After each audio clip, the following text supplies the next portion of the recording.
Le cadenas posé sur la grille n'a pas vraiment d'intérêt. Pour pénétrer sur ce terrain abandonné de plus de 3 hectares, il suffit de se glisser entre 2 barreaux.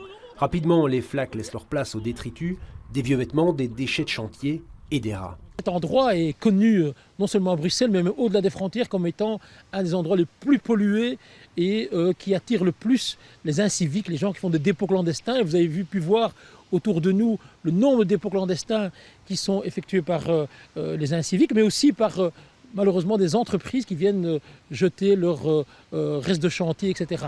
Des dépôts clandestins, mais aussi un véritable campement. Cette femme y a élu domicile depuis quelques mois, elle y vit, avec quelques autres personnes dans des conditions sanitaires déplorables. Actuellement, le terrain appartient à la SNCB. La région envisage de le racheter pour en faire un parc et des logements, mais le dossier traîne depuis de longues années. Entre-temps, il faut trouver une solution.